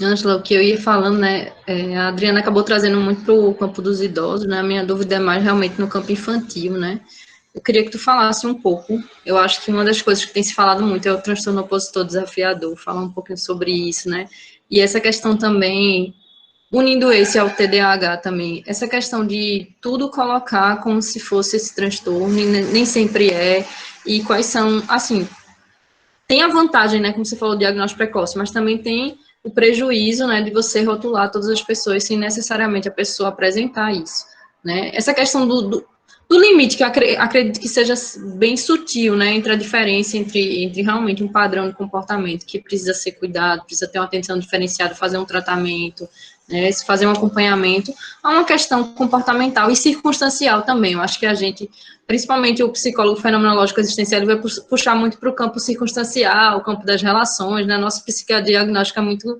voltado para isso. E isso é uma pergunta realmente, e a outra é uma observação, na verdade. Assim, recentemente eu tive numa instituição que trabalha com psicomotricidade aqui em Recife, né? E aí eu fiz uma pergunta que eu sempre faço em todos os espaços, eu sempre provoco isso, assim, que assim, estou na área social desde 16 anos, mas eu realmente, como psicóloga, há 5 anos. Mas querendo ou não, mesmo você não estando formada, você tem um olhar, né? Você, quando vai observando o comportamento humano, e aí eu vi muita coisa aí nesse processo. E aí eu faço um apelo para os alunos que estão aqui, né, e também para nós profissionais, sempre, você até falou sobre isso um pouco, né, para reservar uma porcentagem do teu tempo, do teu atendimento para essa área social, né, 10%, 25% do seu tempo, do seu valor financeiro, né, porque o que é que acontece? Eu vinha pensando aqui, né, na ONG, por exemplo, eu tive parcerias com algumas instituições, né, e aí, por exemplo, tinha crianças que eram atendidas pelo psicopedagogo e por mim. Eu, enquanto psicóloga social, não era nenhum olhar clínico, né? Por mais que levantasse aí as antenas, né? E aí, quando eu percebi uma necessidade clínica, eu tinha que encaminhar para um profissional da clínica. Aí tinha um psicopedagogo que eles estavam fazendo voluntariamente, mas querendo ou não, um atendimento psicopedagógico é diferenciado, né? Precisa ter mais tempo e tal, mas eles faziam alguns pontuais. Então, e alguns deles precisaram, inclusive, casos realmente de transtorno, serem encaminhados para os CAPs, né, para os CAPs infantis. Então, o que é que acontece? Imagine para uma pessoa que ela não tem acesso ao conhecimento, que ela não compreende, a criança está sendo atendida por 4 profissionais diferentes, que na cabeça dela são tudo a mesma coisa, entre aspas, que não são, né? Mas, assim, como trazer isso para que as pessoas possam ter acesso? E é uma coisa que eu sempre me preocupo muito. Na verdade, eu acho que a palestra era uma fonoaudióloga falando sobre a questão da importância também da multidisciplinaridade, quando você trouxe, né? Mas, assim, a dificuldade de acesso realmente a esses bens e serviços para a população que é mais carente, que eu acho, assim, que é uma coisa que atinge diretamente, pelo menos o pessoal do social, tem uma galera de clínica que está aqui também, né? O pessoal foi entrando, algumas pessoas depois. E aí, assim, um apelo para vocês, profissionais que estão se formando, né? No início, a gente quer lançar nosso nome, então a gente investe muito mais do que a gente realmente recebe de retorno, né? Então, é bacana a gente poder estar nesses espaços também, auxiliar a comunidade. E nós, profissionais já formados, que eu acho que somos nós 3 aqui de cima, eu, Adriana e você, a gente sempre ter esse lado social, né? Eu entendo que quanto mais a gente investe, minha gente, são coisas caríssimas, né? Eu estava conversando um colega mesmo de medicina, mas de psicologia também, às vezes tem seminários de congresso, são R$1.000, R$2.000, e às vezes até mais do que isso. Então, assim, a gente, às vezes, acaba esquecendo esse detalhe, né, de tipo, porque eu, às vezes, um atendimento, uma consulta é R$100, R$200, mas em compensação, o investimento que eu tive na minha especialização, no meu mestrado, às vezes nem sempre a gente consegue um mestrado público na área de interesse específica que a gente quer, né. Até tem especializações, até nas faculdades federais, que são pagas, não sei se vocês sabem, por exemplo, terapia família e sistêmica, por exemplo, é uma federal, mas é pago, enfim. Então, a gente acaba investindo bastante e a gente precisa fazer esse retorno desse investimento no atendimento, né? Porque senão a gente não consegue se manter atualizado. É uma coisa que sempre modifica, e volta à experiência que eu tive na faculdade, né?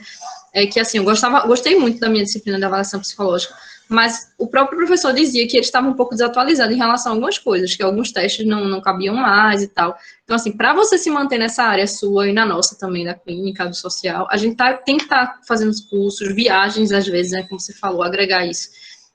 Então, assim, eu acho que talvez não seja nenhuma pergunta, seja meio que só uma provocação, uma reflexão, não sei, da gente sempre dosar esse lado, né, que a gente precisa, é o investimento alto, que a gente precisa ter esse retorno, mas se é possível, em algum momento, uma porcentagem, ou essa negociação, como você falou, né, talvez fazer uma avaliação em menos dias, né, tentar concentrar mais, não vai ser igual, né, da mesma forma, mas pelo menos faria com que aquela pessoa tenha acesso. Eu acho que a minha preocupação, o meu anseio maior nesse campo é esse, né, de que as pessoas possam ter acesso, né, porque aí chega uma criança na escola particular, ela tem um psicólogo escolar, ela vai ser encaminhada pelo psicólogo, ela vai fazer um sudoku, sei lá, ela vai fazer um monte de coisa e ela vai ter esse campo atendido, né, e fora a anuidade, a Adriana está dizendo aí também.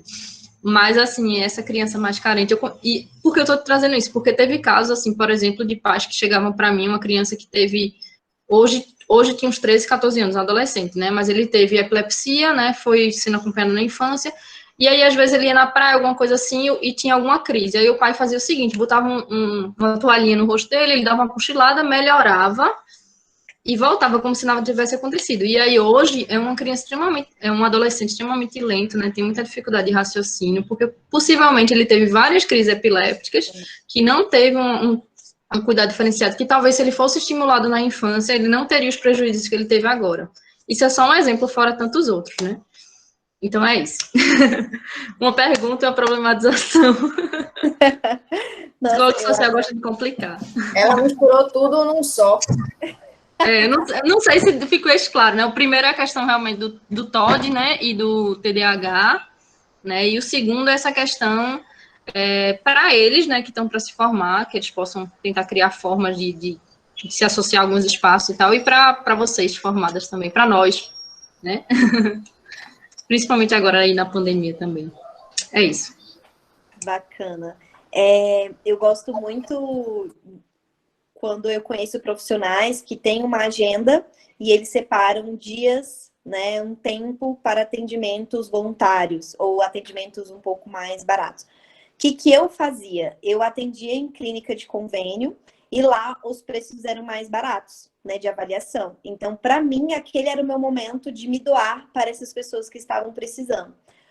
Hoje eu gosto de fazer muito negociação. E lógico que depende do caso. Então, por exemplo, isso não só na avaliação, clínica também. Durante 1 ano e pouco, eu estou atendendo uma paciente que está pagando o meu valor cheio. Aí agora ela resolve sair da casa dos pais, porque teve um avanço terapêutico para o caso dela, e eu dar esse suporte e falar, tudo bem, faça isso. Eu não vou te abandonar agora. A gente dá um jeito. Nem que você vá me pagar, sei lá, me dando um livro por mês, ou então a gente vai fazer de graça esse mês, e quando você conseguir um emprego, a gente reorganiza. Então, eu acho que assim, a gente já ter a flexibilidade de poder negociar com o nosso paciente já é excelente, já é um passo muito grande, porque tem gente que não tem, né? Então, eu gosto de trabalhar muito com isso. Mas eu também tive que, durante muito tempo, tomar cuidado para não ser boazinha demais. Naquela imagem de ser Madre Teresa, porque eu também preciso ganhar meu dinheiro para pagar minhas contas. Então, aquele paciente pode pagar o valor cheio, ele paga o valor cheio até para dar oportunidade para o outro pagar menos. Então, é uma negociação entre os pacientes, né?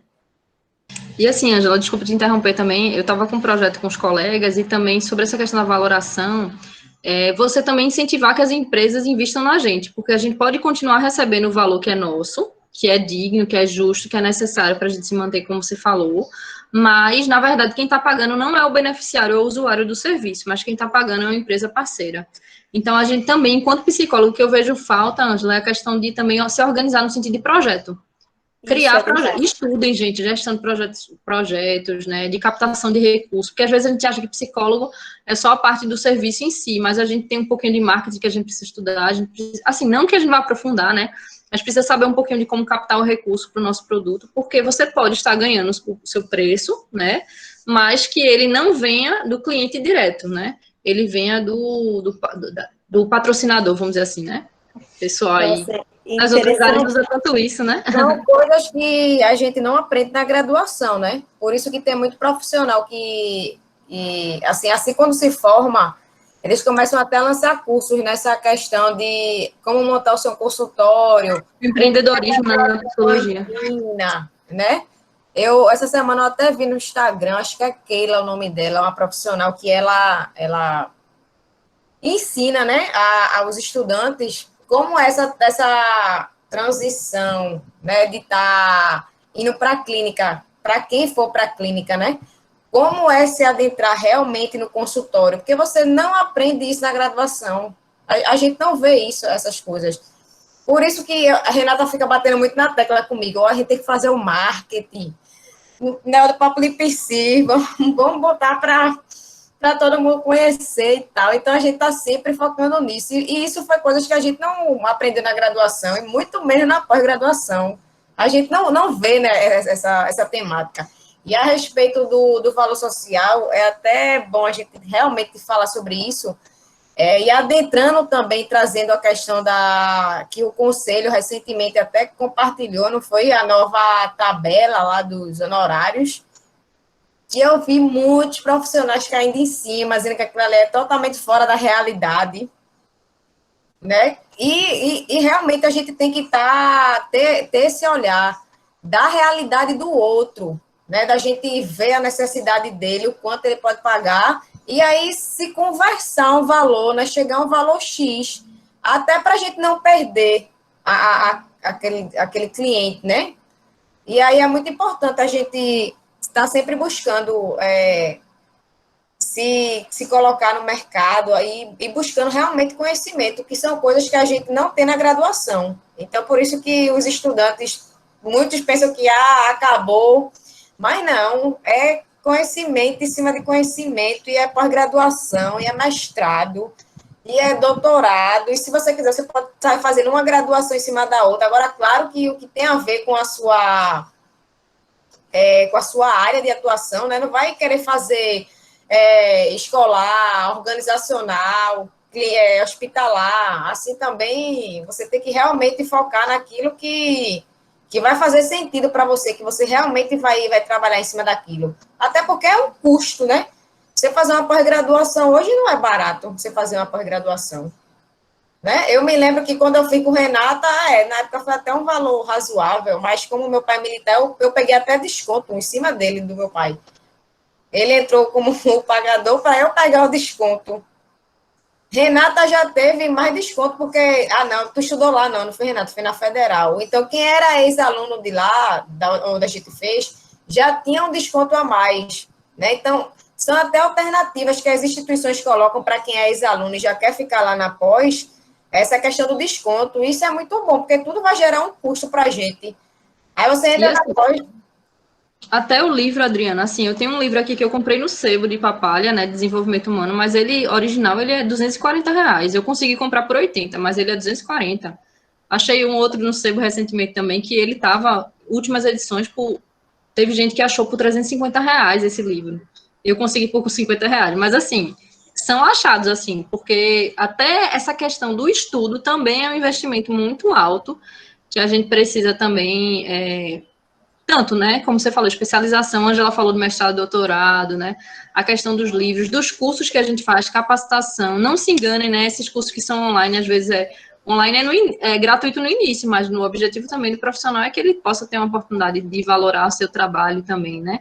Então, assim, a gente realmente tá investindo sempre. Não que seja algo ruim, eu acho que toda profissão, né, Ângela? Eu acho que a gente, como psicólogo, precisa também aprender. Do mesmo jeito que a gente não pode também querer ser bonzinho demais, a gente também não pode querer que todo mundo cuide da gente. A gente somos pessoas adultas que precisamos pagar pelo custo do nosso exercício profissional também, né? Então, a gente ter maturidade nesse sentido. Desculpa aí se eu atrapalhei, a Adriana estava falando aí. Não, era isso mesmo que eu ia falar, dessa questão do... Até para a gente... Uma coisa que a gente comenta muito, né, Renata? Quando a gente vai elaborar os projetos do Papo de Psi, essa questão do valor. Até porque a gente sabe, né? A gente está passando por um momento assim, bastante delicado, né? Muita gente está perdendo emprego, tá uma situação bem, bem delicada. Então, a gente tem que estar se adequando, né, à realidade para estar conseguiram adentrar, assim, na necessidade de cada um. É por isso que a gente também não vai poder colocar um valor, bora fazer um mini curso, um curso vai botar um valor bem, bem alto. Não, a gente não pode fazer isso. Né? A gente está vivenciando isso, que é tudo novo, dúvidas, incerteza, o medo, né? O medo desconhecido. Então, a gente tem que realmente se adequar, né, e se reinventar nesse momento. Então, o Papo de Psis está até com valores, né, Renata, de cursos assim, sociais, né, até para a gente conseguir captar todas essas demandas, né, e está promovendo realmente conhecimento e saber.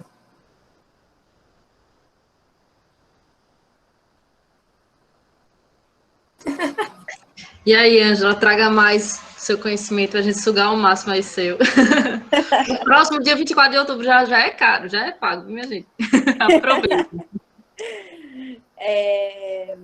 Fala do curso, Ângela. Fala mais aí, mulher, do teu curso. Tá Que eu bom, sei que é um curso babado. A Olha, Adriana é ótima. A Adriana sabe fazer marketing, né? quem sabe é Renata. Então, gente, a ideia do curso é exatamente ter esse suporte que a graduação não necessariamente dá, trazendo temáticas da avaliação. Então, é um curso que vai durar em torno de 6 meses, são 2 encontros por mês. Um encontro que eu vou estar com vocês, né, falando, explicando a matéria, e um outro encontro que eu vou levar outros profissionais que talvez esses encontros eu abra até para outras pessoas, se vocês quiserem. Provavelmente vai ser em formato de live, alguma coisa assim, né, para pessoas também de fora do curso poderem estudar um pouquinho com a gente. Aí vão ser temáticas mais variadas. Mas aí é bacana, quem tiver interesse, eu posso mandar o cronograma das aulas. Então, eu vou falar da história, dos contextos, dos instrumentos, das entrevistas. Vou tentar levar estudo de caso também para poder debater com os alunos. Só que o que acabou acontecendo? A maioria das pessoas que se inscreveram, na verdade, todo mundo se inscreveu aqui de Brasília. Então, eu vou fazer presencial. E aí, quem não for de Brasília, eu vou estar tentando transmitir no presencial que eu tiver ali com as meninas para dar oportunidade de outras pessoas fazerem também. E aí, quem tiver interesse, fala comigo que eu mando o cronograma para vocês, valores e tudo mais. E é isso que eu queria até falar para a Renata, né? A gente coloca o nosso valor, mas eu sempre gosto de falar para os alunos e para os meus pacientes que eu estou sempre aberta à negociação. Porque também uma outra coisa que acontece é o paciente ir, ou aquele aluno ir fazer esse curso, né? Algum curso, não ter coragem de negociar e perder a oportunidade, né? Então, eu também sempre gosto de me deixar aberto e falar, gente, mas eu negocio. Teve muita gente que veio falar para mim no inbox do Instagram, mas eu não posso pagar agora. Eu falei, ok, quanto que você pode? Bem psicanalista, né? Quanto que você pode pagar agora? O que seria confortável para você? Que a gente negocia. Ah, tanto. Ótimo, né? Aceito. Aí a pessoa fica meio assim, às vezes ela não quer, na verdade, né? Ela tenta ser educada, nem sempre ela quer. Então, abrir esse espaço. Gostei muito da ideia que a Renata falou de fazer projetos para empresas. Eu já fui convidada por uma empresa, assim, para fazer um preço mais bacana, né? Ah, se alguém da empresa quiser fazer terapia com você, qual valor você faz? Beleza, eu abaixo meu valor para vir essas pessoas da empresa. Então, essas parcerias são muito importantes da gente fazer. E eu acabei não respondendo a primeira pergunta da Renata sobre o TOD, né? Que a gente foi para outro caminho. Faz muito tempo que eu não pego o paciente que vem com essa demanda, pegava muito na clínica. E eu acho um diagnóstico muito difícil da gente fechar, porque muitas vezes é circunstancial. Eu também tenho essa ideia. Eu gosto de ver o paciente eu sempre falo que a avaliação é um recorte, né? Eu tô vendo aquele paciente naquele ambiente e comigo num consultório, que é diferente dele na escola, que é diferente dele com a família. Então, a importância de, independente do diagnóstico, da hipótese que vem, é a gente observar esse paciente em todos os contextos, para tentar entender a vida dele. E eu sempre falo para o paciente ou para os pais, isso daqui é só uma hipótese. O mais importante vai ser o tratamento. Então, eu acho que sempre focar no tratamento é o essencial. Porque se em tratamento, se naquela terapia o paciente não apresenta mais aqueles tipos de comportamentos agressivos, porque foi trabalhado porque era uma questão relacional ou situacional, pronto, matou a charada, sabe? Então, eu sempre foco, gente, o mais importante é a psicoterapia, não adianta. A avaliação vem como um norte, né? Como um projeto, digamos assim, um caminho possível a ser seguido, mas o foco é sempre o tratamento. Na minha opinião, é isso. Ela vem como um instrumento mesmo, né, da psicoterapia. Ela vem para auxiliar nesse processo todinho, né, de psicodiagnóstico. Isso, para mim, sim, é como eu vejo a avaliação. Eu também.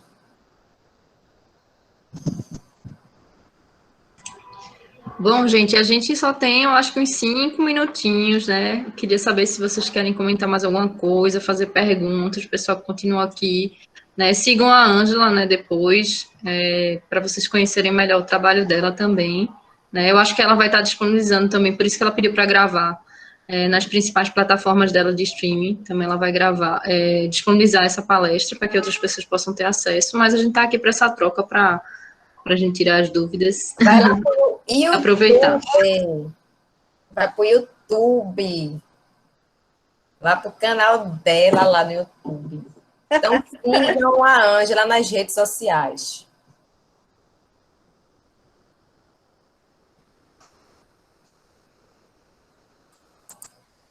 A gente que estava falando aqui, né, de preço social e tudo, uma das coisas que tem muita crítica na avaliação dentro do meio, pelo menos aqui em Brasília eu percebo, é o quanto os profissionais ficam chateados com outros profissionais fazendo valor social, porque acham que isso desvaloriza a profissão. Porque eu também penso muito assim, eu acho essa importância da gente dar acesso às pessoas, mas também a gente não pode desvalorizar a nossa profissão. Então, uma avaliação que eu faria em 3 sessões, por exemplo, tem profissional que vai lá, faz em uma e cobra um valor de uma sessão, sei lá, R$100, 150, né? Enquanto em 3 eu cobraria, se cada sessão eu cobrasse em torno de R$100, R$300. Então, aumenta muito o valor, só que a gente, como profissional, precisa entender o tempo que a gente vai gastar. E existe uma falta de conhecimento do paciente de entender o quanto você gasta, porque não são aquelas 6, 8 sessões que eu fico ali em consultório. Eu gasto mais 4, 5 horas em casa só para analisar, só para fazer o laudo. Então, na verdade, a gente tem que cobrar em torno de 10 a 15 sessões, uma avaliação completa. Só que o paciente só vê o que ele vê ali, né? Uma vez eu atendi a mãe da chefe da minha mãe, né? Minha mãe indicou e era uma idosa para ver se já tinha uma demência, alguma coisa assim. E aí eu cobrei um valor tranquilo na época, mais barato, que foi indicação, aquela coisa. E aí, no final de toda a avaliação que eu sentei, li o laudo com a filha dessa paciente, ela olhou para mim assim e falou: Ângela, você faz muita coisa, né? É muito trabalho, né? E isso foi a máxima, assim, nem o dinheiro, assim, sabe, valeu. O que mais valeu foi o reconhecimento daquela pessoa entender o quão trabalhoso é e a responsabilidade que a gente tem. Então, realmente, saber dosar essa questão do financeiro é uma sacada importante que a gente tem que ter. Isso, com certeza, saber agregar, né? Eu me lembro que tinha um colega meu que ele fazia todo ano, né? Eu acho que é a questão de dissídio mesmo, que os profissionais recebem, se eu não me engano, a cada 2 anos, recebem o acréscimo salarial, né? Também existe a questão de cada curso que você fizer, você poder agregar, cada tempo que você dedica, né? Muitas vezes a gente acha que a pessoa fez uma palestra de 1 hora, mas ela passou 2, 3 horas, às vezes, estudando, se preparando, se organizando para aquilo. Como você teve que mudar cliente de dia, né? Pode ser que o cliente não aceite. Já aconteceu também de eu ter que mudar e o cliente dizer, eu prefiro não remarcar. Então, eu perdi aquele cliente naquele dia, né? Para dar aquela palestra. Então, assim, às vezes a gente precisa compreender todo esse contexto que está sendo colocado. A gente, como professor, né? A gente tem um descanso remunerado, que justamente seria um equivalente a esse valor que a gente dedica para a gente poder se preparar as coisas, mas querendo ou não, vocês sabem que no Brasil não é bem assim, né? Devido, mas a gente realmente passa várias horas para se preparar e às vezes investe por fora, como você falou. Eu acho importante. E a gente esquece também que é a questão dos custos mesmo nosso, né? Aluguel, luz, tudo mais. Tem um colega meu que ele sempre fala assim, olha, eu faço um cálculo lá do gás e tudo mais. Tudo isso eu agrego na minha hora de sessão, um valor que seja confortável para mim. Agora, claro, que quando eu percebo que eu consigo dar conta disso aqui, dei um valor que é justo, né? Aí eu posso disponibilizar algum horário para esse pessoal que não tem condições, mas realmente é importante de valorar. E tem pessoas que, inclusive, até valorizam mais quando o valor é maior, minha gente. Tem o contrário também, né? Valorizem vocês como profissionais, procurem saber, né? Eu vou adiantar para vocês. A média nacional está R$160, né? Que foi da último levantamento. Mas, claro, que existem espaços, né? Com certeza. Eu falei até valores de cursos que talvez sejam diferentes no teu estado, né? Porque eu percebo que aqui a gente acaba tendo um preço um pouco mais acessível, até pelo nosso poder de compra um pouco menor também, né? Pode ser até que no seu estado seja mais caro, mas eu sei que em São Paulo tem psicanalistas que cobram R$500, R$600 uma sessão, né? Então, assim, isso varia muito também de espaço. Então, como é uma média, vai ter pessoas que vão atender por menos, vai ter pessoas que vão atender por mais, e a avaliação aí já vai ter um outro valor, porque a tabela, ela fala sobre todos os serviços de psicologia. Estou falando do atendimento clínico, tá, gente? Essa é a média do atendimento clínico, mas sabendo que aqui em Recife mesmo existem profissionais que cobram mais ou que cobram menos. Fora a variação dos estados também, né, que se é um estado que a pessoa recebe, tem um poder de compra maior, ela vai ter um valor também maior para cobrar do seu serviço também. Então, isso vai variar muito de região para região. É importante você ter uma parceria com o seu conselho. Hoje em dia está na internet muita questão de discussão se o conselho dá conta de ajudar ou não dá conta, mas eu acho que, assim, é um instrumental que nós temos hoje, né? O nosso sindicato, às vezes, não é tão forte, mas o nosso conselho em si, ele é. Então, a gente precisa estar associado a ele para cobrar direitos e deveres. E também avaliar os profissionais que também não estão fazendo práticas éticas, né, Ângela? Só reforçando agora no final, sobre essa questão da importância da prática ética. Se você souber de um profissional que aplicou um teste, que fez um atendimento psicológico, que fez uma escuta, que não foi de forma ética, né, nós temos direito de fazer a denúncia ao conselho da nossa região também, né? Então, que a gente possa também estar atento a isso, porque, às vezes, um prejuízo, uma coisa mal falada, uma avaliação errada. Eu conheço pessoas que, inclusive, compraram o diagnóstico, sabe? Ângela, não foram a psicólogos, foram a médicos, mas eu conheço, para poder ter os benefícios do governo, né? A questão associada ao INSS e tudo mais. Então, isso é muito perigoso, porque, assim, vou dar 2 exemplos, né? Um caso realmente foi comprado, eu sei, o outro não foi comprado, né? O adolescente, ele realmente tinha, mas ele queria, em um determinado momento da vida, ele queria trabalhar, ter carteira assinada e tal, ele não poderia ter nenhum trabalho legal, porque ele teria o benefício para o resto da vida. Então, assim, tem uma discussão, né, de fazer uma reavaliação também, né? Fazer essa reavaliação durante a infância, no processo, mas depois fazer essa reavaliação, se realmente a pessoa precisa para o resto da vida, se ela limita ela de alguma forma, se não limita, mas é que a mãe sempre traz a questão de que ele precisa, e bota ele na televisão, ele tem muita vergonha, isso gerou questões de automutilação, questões de autoestima, porque é uma exposição, né? Meu filho é deficiente, precisa de ajuda, e aí, enfim. Vários casos, assim, eu estou dando só 2 exemplos, pelo menos, mas existem muitos exemplos que eu conheço disso, e dos prejuízos de você fazer uma conduta que não seja ética para a vida de um cidadão. Você às vezes pensa assim, não, vou assinar ali que eu atendi ou que eu fiz aquele laudo ou parecer sem ter feito. Não vai dar em nada, vai dar, porque é uma vida de um ser humano que está ali em risco. Às vezes a gente acha que é só o médico, né, mas nós, psicólogos, essa questão emocional, ela conduz o corpo inteiro, né, então a gente precisa estar atento a essas condutas, tanto nós mesmos, como também estar atento aos colegas que não estão agindo dessa forma ética, né? Então, a ética é fundamental nesse processo também. Tem um livrinho azul tão pequenininho, minha gente, custa nada a gente ler, tem PDF aí disponível na internet, no site do Conselho, né? A gente saber um pouco o que é que o nosso Conselho Federal, o Conselho de Ética fala sobre a nossa conduta psicológica, né? Tá atento a isso. E agradecer mais uma vez, Ângela, para a tua presença. Eu acho que o pessoal não vai perguntar mais, eu já perguntei algumas vezes aí no chat, mas talvez eles te procurem por fora, né, por curiosidade, talvez queiram te procurar. Sempre rola, né, a pessoa fica meio com vergonha, né, de perguntar. Você tem um elogio aqui, ó, amei a palestra, foi uma tarde maravilhosa. Tem mais alguma coisa? De aprendizagem. Olha aí. Valeu, Cláudia. A Ângela é maravilhosa, mulher. Sou fã de Ângela. Vamos maratonar até os IGTV, sim, Ângela, já estão colocando aqui, já está seguindo, coraçõezinhos. Queres falar mais alguma coisa também? Eu queria agradecer a oportunidade, eu sempre gosto muito de falar, e realmente é um trabalho, né, a gente está aqui tendo essa troca, é realmente um trabalho, a gente sente isso, é rico. E falando só dessa questão que você falou da ética, eu já tive paciente que veio para mim querendo um diagnóstico de autismo para ter benefícios. E a importância da gente sacar o que o paciente está querendo. Falar, opa, aqui não. Né? Querendo comprar mesmo. E aí, no final, eu dar o relatório do que eu acho e falar, mas doutor, eu acho que isso daqui eu já sabia. Aí eu falei, pois é isso mesmo. É isso mesmo que você já sabia, é o que você tem, né? Na verdade, ele tinha um outro diagnóstico. Mas eu quero tal diagnóstico. Eu não faço. Né? Eu não faço, não vou ser comprado, não vou me vender. Provavelmente, se ele caçar, algum profissional vai fazer, mas eu não vou trabalhar assim. Então, vai dar a consciência de cada um, né? Isso, com certeza mesmo. E que bom, podem maratonar mesmo o IGTV. Eu tô, assim, esse mês eu tô um pouco mais lenta para produção, mas eu vou estar sempre tentando produzir mais coisas aí. Podem maratonar tudo. Obrigada, meu Renato. Maravilha, gente, valeu. Eu acho assim, para quem participou, eu posso estar disponibilizando o link, mas assim, para quem realmente não participou, eu não acho justo, né? Porque realmente é um esforço da gente estar aqui dedicado.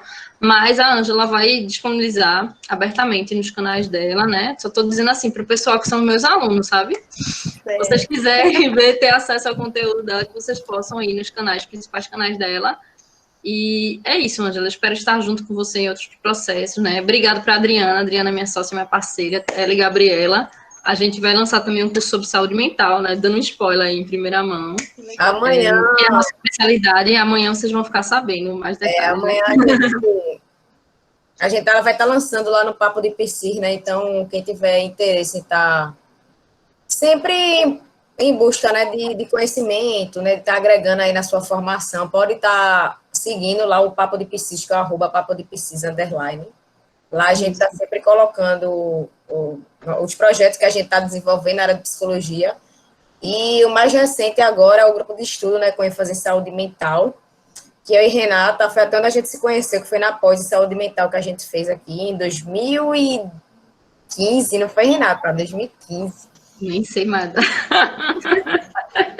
E aí a gente quis agregar, né, isso que a gente tem em comum, que foi esse curso, né, essa pós que a gente fez, e a gente desenvolveu um cronograma massa, um grupo de estudo. E amanhã a gente vai estar lançando todo o conteúdo lá no Papo de Psis. Então, quem tiver interesse pode estar seguindo lá o Instagram. Ângela, mulher, obrigada. Foi massa, foi massa. Valeu mesmo. Então, até a próxima, né? Querem tirar uma foto? Se alguém quiser ligar a câmera, né? Fazer um print, alguma coisa assim. Tem pouquinha gente. Eu vou fazer. Vai, dá um sorriso aí. Deixa eu mudar aqui o layout para aparecer todo mundo. Pronto. Mas no meu já tá aqui, mulher, vai. Ah, já tá, então tá bom. Dá um sorriso aí, pose. Se quiser aparecer também, então. Pronto. Arrasou. Valeu, gente. Tchau, vocês que vieram. Tchau, Ângela, Adriana. Obrigada. Até as próximas. Tchau, gente. Obrigada. Boa tarde. Boa tarde, gente.